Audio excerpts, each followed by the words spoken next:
Se desea que el circuito de la figura, la respuesta natural haya apenas desaparecido. Y aquí hay un pequeño comentario con respecto a eso de acá, ¿no? Aquí hay un pie de nota que vamos a dejar de último con eso de que apenas haya desaparecido.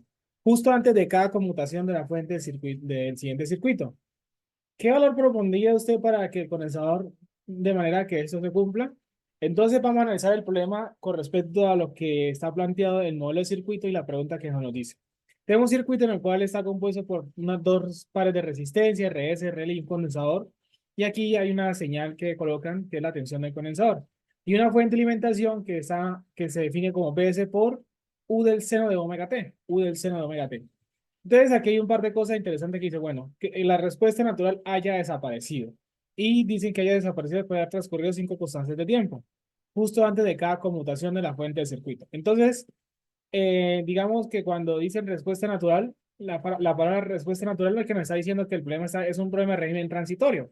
Y que el régimen transitorio, pues, son dos posibilidades, que existan interruptores en el circuito, o sea, cambios abruptos debido a interruptores o en cambio en la señal, y presencia de almacenadores. Si nos podemos detallar el circuito, pues aquí no hay ningún interruptor, ¿no? Ni hay ningún interruptor. Y dice que por cada conmutación de la fuente, ¿sí?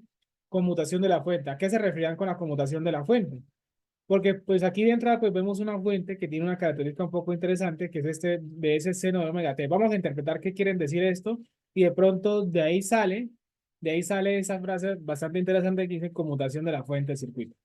Entonces la fuente pues tiene una característica que es B sub S por el U, ¿sí? Por el U del seno de omega t, del seno de omega t. Aquí hay algo bastante particular y es que el U del seno de omega t, ¿qué querrá decir eso? Empezamos por la función más sencilla, o sea, la función base que es el U de t. El U de t es una función que dice que va a valer 1 para t mayor que 0 y que esa función valdría 0 para t menor que 0. Entonces, digamos que desde este mismo punto de vista, ¿sí? Desde este mismo punto de vista, lo que vamos a tratar de ver es que para cualquier, o sea, U de t, en este caso, aquí lo que me quiere decir es que ese argumento de acá, del seno de omega t, sí, ese argumento de acá, el seno de omega t, va a suceder esto. Cuando el seno de omega t sea mayor que 0, o sea, cuando esta función, eso va a hacer que esa función u de lo que hay aquí, del seno, o sea, lo que hay aquí por dentro, va a provocar que eso arroje un 1. Y que cuando el seno de omega t sea menor que 0, entonces eso quiere decir que el u de lo que esté por dentro tiene que ser igual a 0. Tiene que ser igual a 0. Entonces, esa es como la lógica, porque podríamos decir, por ejemplo, que eso es como una variable x, ¿sí? Un cambio de variable. Entonces, cuando x es positivo, cuando x es mayor que 0, pues el u de x pues va a ser igual a 1 y el u de x, o sea, para todos los valores de x que sean positivos, va a ser 1. Y para todos los valores de x que sean negativos, la función, o sea, u de lo que haya por dentro, o sea, si lo que está por dentro es positivo, el u de lo que hay por dentro positivo se convierte en un 1. Y si el U de lo que hay por dentro y si lo que está por dentro es un número negativo, eso se convierte en un cero. Vamos a entender eso de la siguiente manera. Vamos a hacer una siguiente interpretación.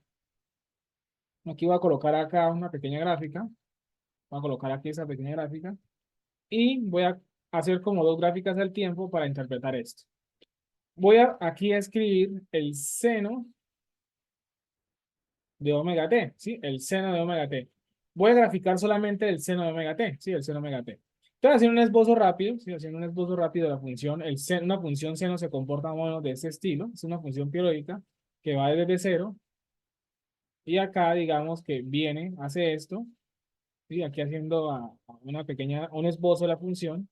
Sí, haciendo un esbozo de la función. Eso es más o menos en un periodo la función seno. Te recuerda que la función seno es una función periódica que tiene un máximo y un mínimo, ¿sí? Que tiene un máximo y un mínimo. Bueno, voy a bajar un poquito más esa gráfica. Y esa es una función de comportamiento periódico. Entonces, ¿cómo ha sido el comportamiento periódico? Entonces, simplemente eso que está en morado vuelve y se va a repetir, ¿no? Vuelve y se repite. Vuelve y se repite ese mismo comportamiento. Ese comportamiento, ¿cuánto dura? Ese comportamiento en el que la función, ¿sí? Voy a colocarlo acá. Ese tiempo en que la función tiene un comportamiento se llama el periodo, ¿sí? El periodo de la función, pues básicamente lo que me está queriendo decir es el tiempo en que la función tiene un comportamiento. El tiempo en el que tiene un comportamiento y de aquí en adelante vuelve y se repite, ¿no? Vuelve y se repite. Entonces ese sería el periodo, ¿sí? El periodo de la función, ¿sí? Y pues aquí estamos hablando de omega, entonces ya nosotros sabemos que omega es 2pi por la frecuencia en hertz, ¿sí? Pero que la frecuencia y el periodo se hablan entre ellos. ¿Por qué? Porque el inverso de la frecuencia es el periodo. Entonces en ese orden de ideas podríamos decir que omega es 2pi sobre periodo, es 2pi sobre periodo, entonces el periodo en función, ¿sí? El periodo en función de la frecuencia angular, ¿sí? El periodo en función de la frecuencia angular, pues sería 2pi sobre omega, ¿sí? Sobre omega. Para dejarle aquí lo que estoy reescribiendo el periodo en función de las funciones, ¿sí? En función de las variables que me están dando, de 1 omega. Ahora, ¿qué quiere decir el U? Aquí donde se viene el siguiente problema y es que, ¿qué quiere decir el U? Ahora sí, del seno de omega t. Pues si nos fijamos en eso, bueno, acá estaría, sí, aquí estaría, o sea, este punto de acá, ese de aquí sería el periodo, eso aquí sería la mitad del periodo, y así sucesivamente los siguientes valores, así sucesivamente los siguientes valores. Entonces, aquí donde dice U de seno omega t va a ocurrir lo siguiente. Cuando lo que esté por dentro, cuando lo que esté por dentro del paréntesis sea positivo, el U lo va a convertir ese número positivo. El U de ese número positivo, no importa que sea positivo, lo va a convertir en un 1. Ejemplos. Ejemplos para entender un poquito mejor. Si yo tengo U de 10, U de 2500 y, por ejemplo, U de menos 50 o U de menos 1000, entonces mire lo que va a pasar. Aquí hay un número que es el número 10, pero a mí no me interesa el número como tal, sino que el número sea positivo o negativo. Si lo que está por dentro, como es un número positivo, entonces quiere decir que el U de ese número positivo va a ser 1. Y por ejemplo acá, U de 2500. 2500 es un número, lo único que me importa es que ese número, no importa el valor del número sea positivo o negativo. Ah, el número que está por dentro es positivo. Entonces quiere decir que el U de ese número positivo me va a dar 1. O sea, miren que para diferentes valores, yo tengo aquí 10 y 2500, pues realmente no le importa lo que sea por dentro, lo de t, el número, sino que sea positivo o negativo. Si lo que está por dentro es un número positivo, eso se convierte en un 1, lo mismo que está acá. Y en ese orden de ideas, cuando tenemos entonces U de menos 50, no me interesa el 50 como tal, sino que el número es positivo o negativo, A es negativo, entonces quiere decir que el resultado va a ser 0. Acá tengo U de menos 1000, U de menos 1000, entonces quiere decir que no me interesa el 1000, sino que saber A es negativo, entonces eso se convierte en un 0. Entonces, en ese mismo orden de ideas, voy a llevarme esa lógica a este problema y miremos esto. En ese primer pedazo de la función, ¿sí? En ese primer pedazo, es decir, desde 0 hasta t medios, y aquí tenemos hasta t, podemos darnos cuenta que de 0 hasta t medios, la función seno siempre va a ser positiva. Nosotros ya sabemos acá que la función seno de omega t entre 0 y hasta t medios es una función positiva, o sea, todos estos son números positivos. Como todo esto, desde 0 hasta t medio son números positivos, ¿qué hace entonces el U del seno de todos esos números positivos? Todos esos números positivos, el U de ese número, el U de ese número, U de ese número, ese número, U de ese número, todos van a tener el mismo resultado. Y ese resultado es que él va a coger ese número, él va a coger ese número y A es positivo, entonces los vuelve unos, ¿sí? Entonces los va a empezar a volver unos, ¿sí? Los va a empezar a convertir en el valor 1. Digamos que pues no estoy teniendo en cuenta la escala, la altura de eso, simplemente yo sé que aquí todo esto va a ser positivo, entonces todo esto va a ser un 1, ¿sí? Un 1.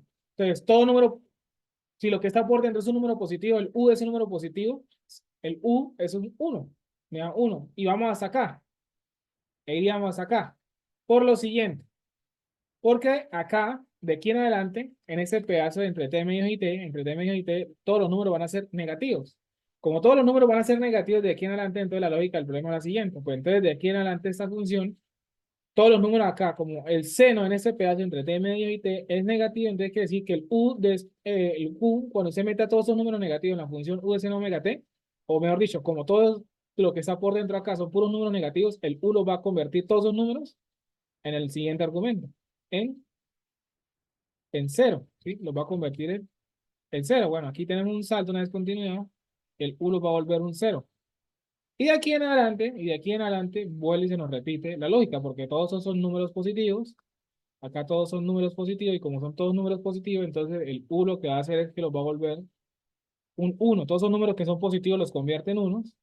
Y aquí en adelante, como todos esos números son negativos, pues entonces quiere decir que el U vuelve eso, el U de lo que está, o sea, lo que sea como todos esos son números negativos, entonces todos esos se van a convertir en cero.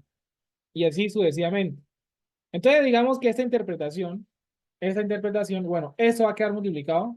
Esto es lo de acá, y si lo multiplicamos por B sub S, lo único que va a diferenciar es que pues la altura ya no va a ser 1, sino la altura va a ser de valor, pues B sub S. Esa es la diferencia. Esa es la diferencia de decir. Ese es el U del seno omega t, y al quedar multiplicado por B sub S, o sea, esa función va a quedar de altura 1, 0, 1, 0, 1, 0, pero multiplicado por B sub S, pues va a quedar de B sub 0, 0, perdón, B sub S, 0, B sub S, 0.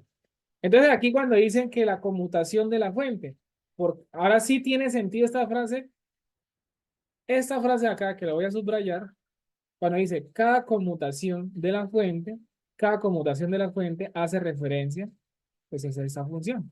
Es el comportamiento, este modelo matemático, esta función matemática está modelando una fuente que está enciéndese y apáguese, enciéndese y apáguese, enciéndese y apáguese.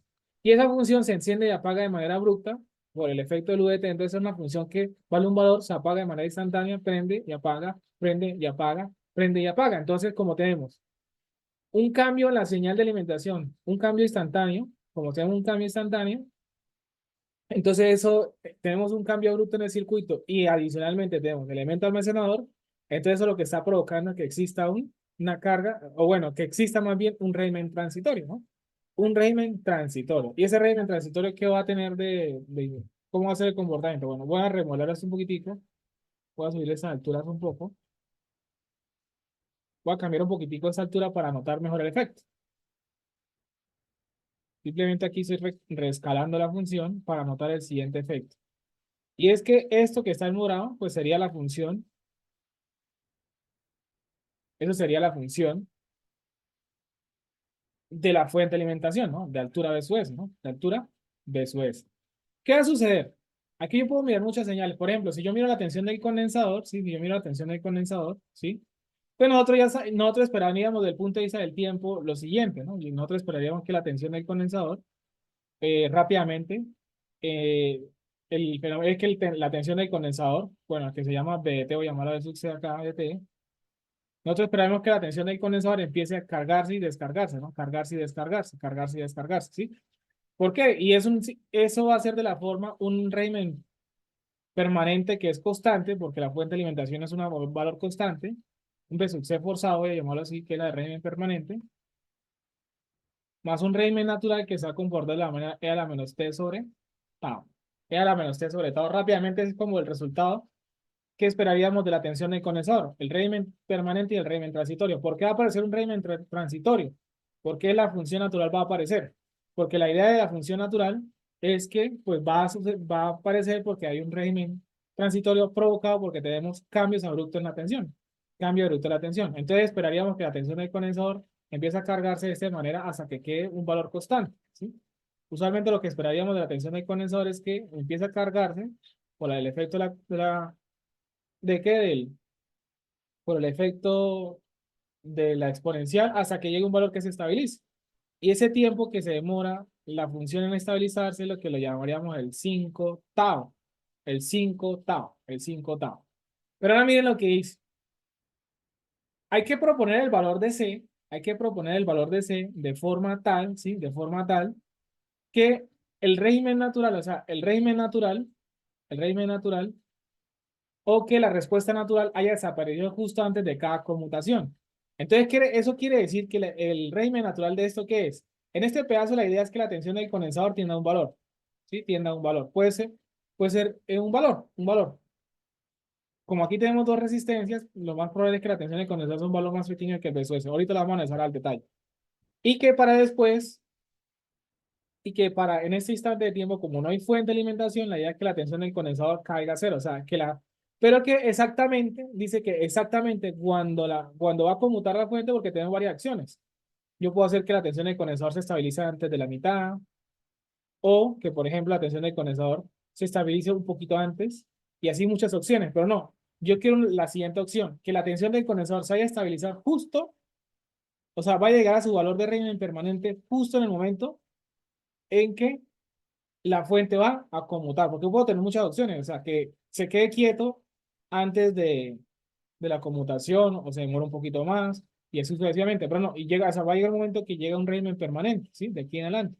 Pero nosotros queremos que ese régimen permanente sea exactamente en el momento en que la fuente conmute. Entonces, por ejemplo, En este caso, como no hay fuente independiente, o sea, sería cero, se esperaría que la tensión del condensador caiga a cero, ¿sí? Y la idea es que esa tensión se haga a cero exactamente en el momento que vaya a conmutar. No aquí ni acá, sino exactamente en el momento que vaya a conmutar. Y de aquí en adelante se va a empezar a repetir, a repetir el mismo comportamiento. Carga, descarga, carga, descarga, carga, descarga del condensador. Entonces nuestra misión ahora sí, interpretar el problema es qué valores nos interesa, qué valores nos interesa acomodar el valor, cuál es el valor de C que permita que la tensión de ese condensador se comporte de esa forma, que tengamos este comportamiento. Ahora nos queda, es como calcular ese valor de C. Entonces tenemos que analizar un régimen transitorio y tenemos dos opciones. La opción número uno es analizarlo en este primer intervalo o en este segundo intervalo. De aquí en adelante da lo mismo que en el intervalo 1, en el intervalo, en ese pedazo 1, o en ese pedazo 2, da lo mismo que no le analice acá o acá, acá. ¿Por qué? Porque de aquí en adelante el comportamiento se repite. Si yo, pero yo no puedo revisar en el intervalo número uno de 0t medio, de t medio a t, el resultado en teoría va a ser el mismo. ¿Por qué? Porque es que la función natural es la misma tanto acá como acá. ¿Por qué la función natural es la misma? Porque el tiempo de carga y el tiempo de descarga es exactamente el mismo. Si, por ejemplo, me hubieran dicho, no, que yo quiero que la natural sea exactamente aquí, pero yo quiero que en el momento de descarga la natural sea la mitad. Entonces serían dos problemas totalmente diferentes, ¿sí? Sería otro modelo totalmente diferente. Pero en ese caso, pues, como es la función natural, tanto acá como acá, no importa si lo analizo en el intervalo uno o lo analizo en el intervalo 2, el resultado va a ser el mismo porque la función natural es la misma por dos razones. Primero, porque el circuito en el caso número uno y en el caso número 2, el circuito en teoría es el mismo. Vamos a mirar cómo así que es el mismo. Te voy a hacer rápidamente un esbozo del circuito. Tendríamos aquí la batería, la resistencia, el condensador y la otra resistencia, ¿sí? Y la otra resistencia. En el cual, pues bueno, ese es nuestro valor de C, nuestro valor de RS, nuestro valor de RSUL y nuestra fuente de alimentación, ¿sí? Y la fuente de alimentación, el valor de su S. Ese es para el instante número uno. ¿Cuál es la diferencia entre el circuito en el instante número uno y el circuito en el instante número dos?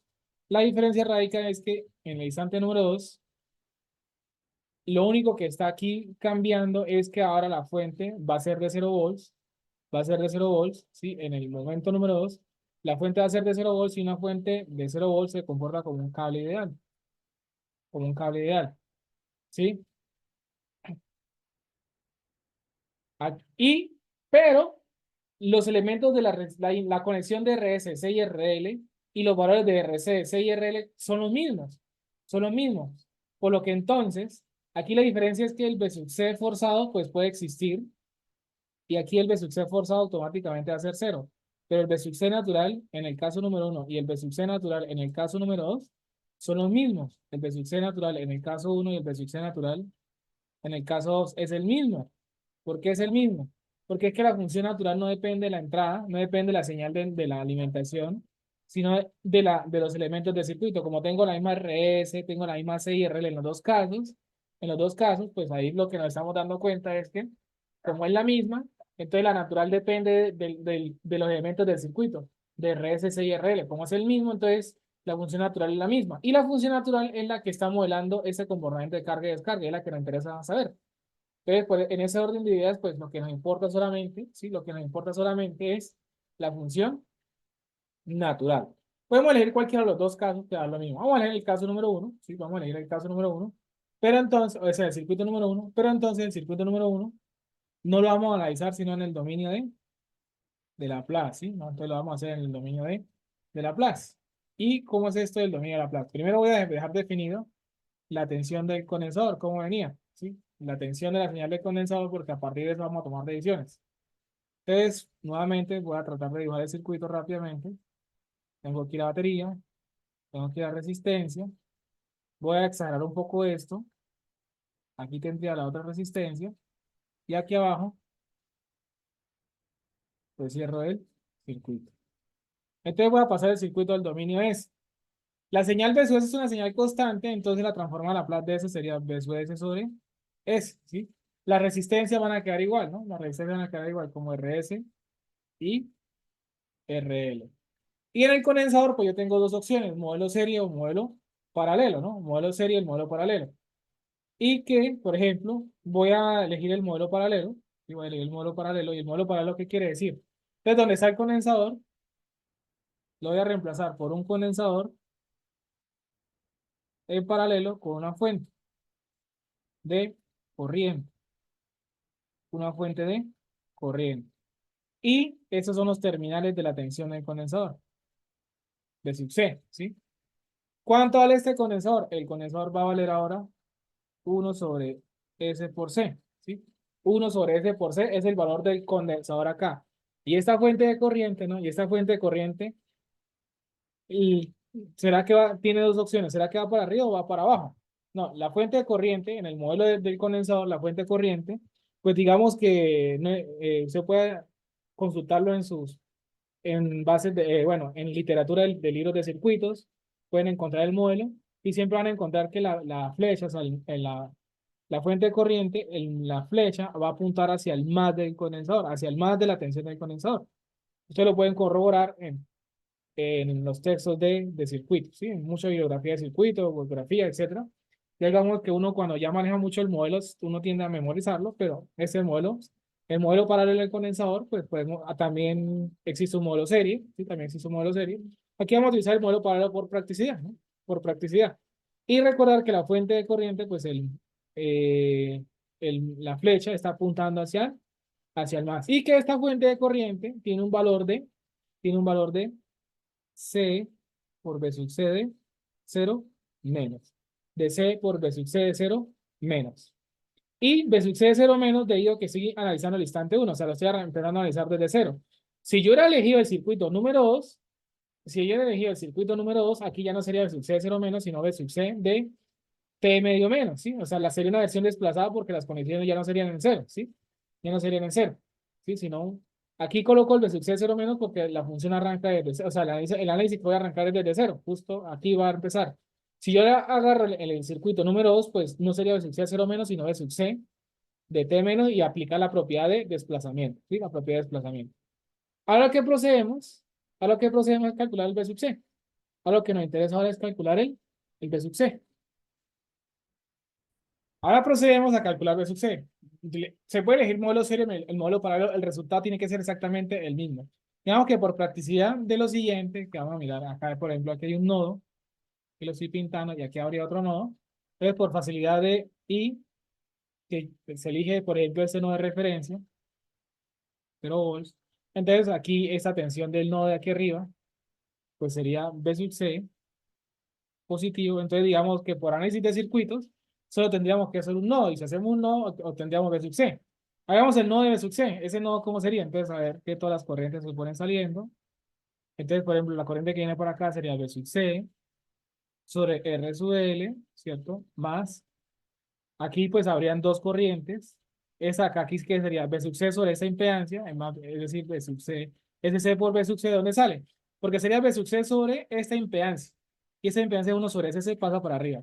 Aquí sería menos C por B de 0 menos. ¿Sí? C por B sub C de 0 menos.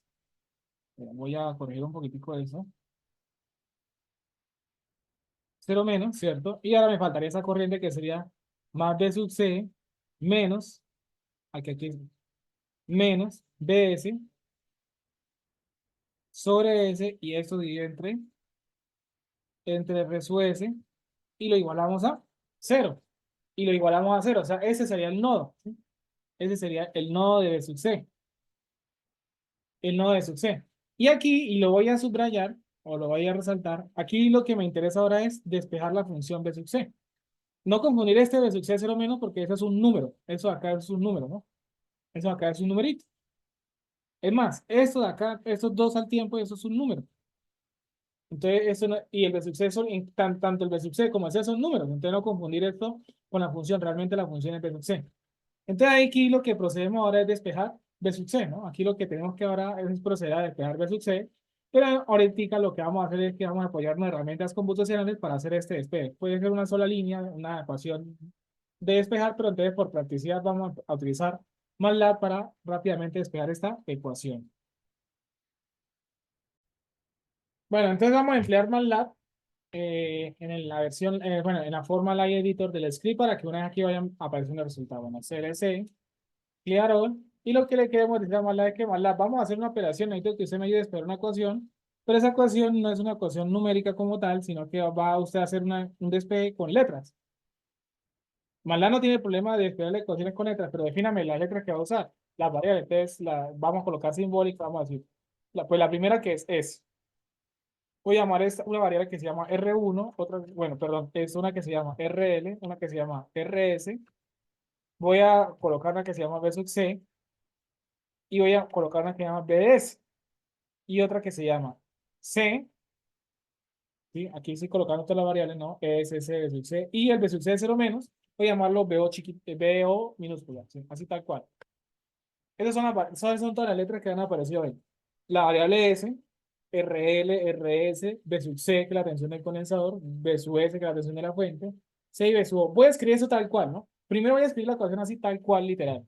Y empieza B sub C dividido entre RL, espacio, más S por C por B sub C menos C por lo que llamo BO. Le estoy escribiendo la ecuación literal tal cual y más, entonces voy a abrir aquí paréntesis, B sub C menos BS dividido entre S, y esos dos términos, como los meto aquí en un paréntesis, los voy a dividir los dos al mismo tiempo en algo que se llama RS. Ahí simplemente escribí la ecuación tal cual literal, ¿sí? Tal cual literal. Pero ahora lo que yo quiero es despejar de esta ecuación, yo necesito despejar la variable B sub C. ¿Y cómo hay que hacer? Entonces, listo. Voy a llamar esto B sub C de S. B sub C de S. O sea, de aquí voy a despejar un B sub C, pero ¿cuál es la diferencia entre B sub C y B sub C? Ese B sub C, ya es el B sub C despejado. Pero ¿cómo lo vamos a lograr? Entonces, el comando es el siguiente. Vamos a escribir sol y vamos a hacer primero solve. El comando sol es el siguiente. Lo voy a colocar aquí en comentario. Solve, lo primero es usted escribir la ecuación y coma la variable que va a despejar de la ecuación. Pero la ecuación, hay que tener mucho cuidado con lo siguiente. Entonces, mire, B sub C, todo esto. Y esta ecuación queda igualada a cero, ¿no? Pero entonces no voy a colocar un igual, sino doble igual, ¿sí? Como esto es una ecuación, coloco doble igual porque no es una asignación, sino una igualdad. Una asignación es decir, B sub S es un valor. Lo mismo aquí, B sub S es igual a un valor. Aquí es doble igual, o en el sol por una sola L, es doble igual porque no es una asignación, sino una ecuación. Y la igualamos a cero. Entonces, primero escribimos solo la ecuación, tal cual, aquí está. La primera parte de acá, hasta aquí subrayado, es la ecuación. Terminó de escribir la ecuación, ahora escribimos coma, de esta ecuación, que hay un montón de variables que se llaman B sub C, RL, B sub C, bueno, C, S, etcétera. De todas esas variables, ¿cuál quiere despejar usted? No, pues yo quiero despejar B sub C. Ah, bueno, listo, despejamos B sub C y terminamos y cerramos paréntesis para eso. Vamos a darle run. Esperemos que todo haya quedado bien escrito. Le damos ahí run. Bueno, vamos a extender esto un poquitito más. Y lo despejó, ¿no? Y lo despejó. ¿Sí? Lo despejó. Quedó tal cual despejado. ¿Sí? Inclusive, si usted lo desea escribir esto, simplify de suceso. ¿Cómo así? ¿Qué quiere decir simplify? Simplify viene de simplificar, pero ¿qué quiere decir eso? Aquí ese simplify lo que hizo fue que factorizó un poquito eso, ¿sí? Aquí lo que hizo fue que lo factorizó un poquito más, ¿sí? Lo factorizó un poquito más. Y esa factorizada vale la pena tenerla en cuenta, ¿sí? Vale la pena tenerla en cuenta. Porque aquí me está diciendo que lo siguiente, del punto de vista de Laplace. En el denominador tengo S por un término más otro término multiplicado por S. Entonces en el denominador siempre tiene que aparecer un S más algo para indicar que es la natural de primer orden, ¿sí? Y el S, pues que me está diciendo que existe respuesta forzada. Y arriba el numerador. Ahora miremos lo siguiente. Ahora miremos lo siguiente. De acá. Oiga, en ningún momento me interesó calcular la condición inicial, ¿sí? En ningún momento me interesó calcular la condición inicial. ¿Por qué en ningún momento Oiga, y la condición inicial no la calculó? Es más, se pudo haber calculado. Pero miren lo siguiente. La función B sub C tiene dos partes, numerador y denominador. En el numerador, usted va a encontrar números y las condiciones iniciales, ¿sí? Arriba va a encontrar la fuente, arriba siempre va a encontrar la fuente, algunos que otros parámetros del circuito, o sea, como la resistencia, R1, RL, RSC, y la condición inicial. Siempre que usted haga un problema de Laplace y obtenga la señal así, la función de transferencia, o sea, la función de Laplace, la condición inicial siempre va para arriba. Siempre va a terminar yendo para arriba. Y en el denominador solo va a encontrar lo siguiente, va a encontrar la variable S y los parámetros del circuito. Es decir, en el denominador, y eso sí lo voy a escribir acá, en el denominador de B sub, o sea, cuando dijimos, no, es que B sub C de S es igual, arriba hay un numerador, pero en el denominador, acá, en el denominador, ¿qué vamos a encontrar? El denominador es una función, tiene que ser función de R, bueno, de RL, de RS y de C. Y si el circuito original, ¿sí? Si el circuito original tuviera una fuente dependiente, constantes de fuentes dependientes. Voy a llegar aquí algo adicional, un K. K es constante, son las constantes de las fuentes dependientes, ¿sí? Entonces, cuando usted tenga un problema de Laplace y usted calcule o despeje, calcule la función B sub C de S, en el denominador siempre va a encontrarlos. Tiene que aparecer los valores de resistencia y condensadores o inductores y lo hay del circuito. RS, C y RL. Y si, por ejemplo, el circuito hubiera tenido, no sé, una fuente dependiente por ahí de tensión que vale, no sé, bueno, no sé, K por B sub S, B por B sub X, una tensión cualquiera. Pues una fuente dependiente de corriente, tensión. O sea, que el circuito original lo traiga, no esta fuente dependiente, ¿no? Porque eso es un modelo. No, que el circuito original por alguna razón tenga una fuente dependiente. La constante de la fuente dependiente también va a estar reflejada en el denominador. Las condiciones, aquí arribita, algo que siempre va a aparecer aquí arriba el B sub C cero menos. Entonces miren que el B sub C cero menos siempre va para arriba. Siempre va para arriba. Y bueno, ¿y eso de qué me sirve saber esta información? Recordar que el denominador, ¿sí? Que el denominador me está dando la información de la función natural y de la componente forzada. Pero sobre todo la natural. Y la función natural siempre es función de eso, de los parámetros del circuito. Los parámetros del circuito son RL, RSC y las fuentes dependientes de las fuentes constantes. Es decir, que cuando yo quiera calcular un problema que esté asociado con las constantes de tiempo, con la constante de tiempo es algo que es solo de la natural, ¿sí?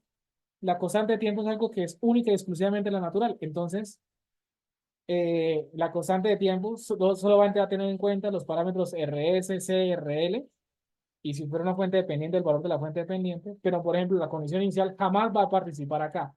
La condición inicial aquí jamás va a aparecer, entonces por esa razón ni siquiera me interesó saber cuánto valía, ni me importó calcularlo. ¿Por qué? Porque ya uno va a tener la seguridad que va para arriba y lo que me están preguntando, que la función natural está ubicada en el denominador, está ubicado en el denominador.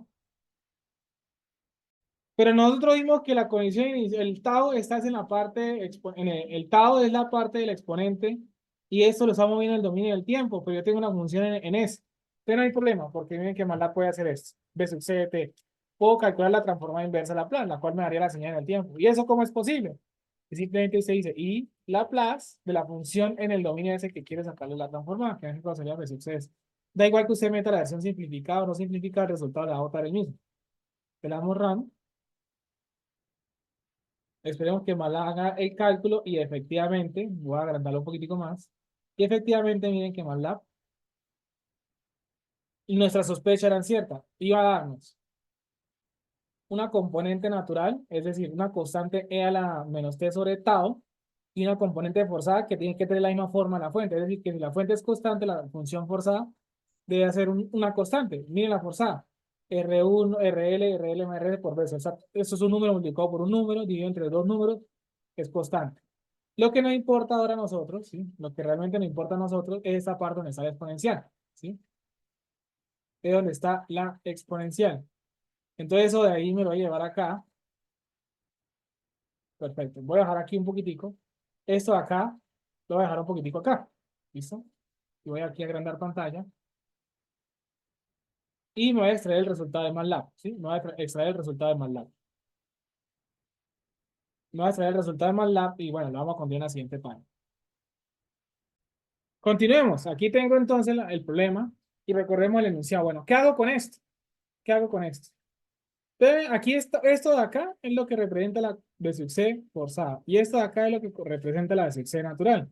Donde la de sub C natural va a ser de la forma A a la menos T sobre tau, donde todo eso de acá, eso es un número multiplicado por un número, dividido entre números, o sea, todo eso de acá, todos estos parámetros, pues sería más o menos está disfrazando la constante A, ¿sí? Digamos que todo eso que voy ya a subrayar, a resaltar, pues es la constante A. Y miren que aquí tengo E a la menos T, ¿sí? E a la menos T. Y miren lo que dice mal, aquí yo tengo, bueno, la constante A, E a la menos T, factor de quién? RL más RS dividido, ¿sí? Dividido entre CRL por RS. Si nos podemos dar cuenta de esto es, aquí voy a colocar tau en otro color, T sobre tau. Y si esto es T sobre, entonces si esto es T sobre tau, quiere, y es aquí está multiplicado, ¿no? Aquí está multiplicado eso por esto. Entonces quiere decir que aquí lo estoy viendo con una multiplicación, aquí estoy viendo con una división, entonces quiere decir que el tau es lo contrario de eso. O sea, quiere decir que el tau va a ser C, RL, RS, dividido entre RL más RS. Esa sería nuestra constante de tiempo, ¿no? Esa sería nuestra constante de tiempo, ¿no? Nuestra constante de tiempo. Ahora miremos eso. Esa es nuestra constante de tiempo. Entonces, se desea que la respuesta natural haya desaparecido justo antes de cada conmutación. Quiere decir que vamos a elegir el C de tal manera que, entonces miremos que hay que elegir el C de tal manera que cumplamos con ese comportamiento. Esa es la constante de tiempo. Ahora vamos a remodelar esto. Se supone que la constante de tiempo se debe demorar exactamente, bueno, aquí está T medios y T. Recordemos que por la definición, perdón, un poquito mejor, aquí sería el periodo medios y aquí sería el periodo. ¿Qué vamos a hacer con ese resultado? Ustedes miren que dicen que la idea es que la respuesta natural haya desaparecido justamente en cada conmutación. Es decir, ese es el tiempo ese es el tiempo, voy a llamarlo T sub S, el tiempo de establecimiento. El tiempo de establecimiento es igual a 5 tau, ¿sí? Que haya desaparecido justo haber transcurrido 5 constantes de tiempo. O sea, este es el tiempo en el cual va a durar la natural. O sea, 5 constantes de tiempo. Lo estoy llamando el tiempo de establecimiento de T sub S, que es el mismo 5 tau. Entonces, la idea es que a los 5 taus se desaparezca la función natural. Pero en función de los parámetros de la señal del omega, recuerden lo siguiente. 5 tau, eso también es lo mismo que decir periodo medios. La mitad del periodo, no, porque este espacio es la mitad del periodo, ¿no? Es la mitad del periodo. Y si recordamos que omega es 2pi sobre periodo, habíamos dicho que el periodo era omega sobre 2pi. Entonces lo que va a suceder es que 5 tau es igual al periodo medio, ¿no? 5 tau es igual pues al periodo medio, ¿no? Porque bueno, omega es 2pi por frecuencia. Entonces, perdón, esto creo que está al revés, sí, esto está al revés. Porque el periodo sería 2pi sobre omega. Entonces vamos a ir reemplazando. 5 tau va a ser igual, entonces el periodo medio. El periodo medio que sería 2pi entre 2 sobre omega. Entonces 5 tau es igual a pi sobre omega. Pero entonces 5 por tau. Pero tau es esta ecuación que está acá. Esto es lo que está acá. El 5 tau tiene que ser igual a pi sobre omega. Entonces aquí lo único que nos queda es hacer lo siguiente. C, despejar el valor de C. ¿Cuánto tiene que valer el C para lograr que la función natural se estabilice exactamente en este pedazo? ¿Cuánto tiene que ser el valor de C para que se tenga ese comportamiento de la función de la tensión del condensador? O sea, que la función natural desaparezca justo en ese momento que la fuente conmute. Entonces es despejar esto de acá, ¿no? Sería despejar esto de acá. Entonces tendríamos pi que multiplica, ¿sí? Pi que multiplica, esto pasa para acá, a RL más RS. Y acá tendríamos entonces 5 omega, ¿no? Pasa este para acá, que multiplica a RL y más RS. Entonces, el valor de C va a depender para que C, el valor que debo elegir de C para que se cumpla este comportamiento se define por la siguiente ecuación matemática. Entonces, ¿cuánto tiene que valer el valor de C? ¿Cuánto tiene que ser el valor de C para cumplir con las condiciones del problema, es decir, que la función natural desaparezca justo antes de cada conmutación. El valor de C va a depender, pues, del valor de RL y RS, bueno, pi por el valor de RL por RS va a depender de la frecuencia de la señal sinusoidal que está metida dentro del UDT, y pues nuevamente va a depender bueno, aquí es un producto, sí, realmente aquí es un producto, vamos a mejorar un poco esa escritura, es RL por RS, entonces vas a dividir entre 5, depende del omega, 5, pues el 5 aparece, el 5 es debido a, pues, al tiempo estableciendo, que son 5 constantes de tiempo, 5 omega por RL y por RS, y con eso completamos el problema.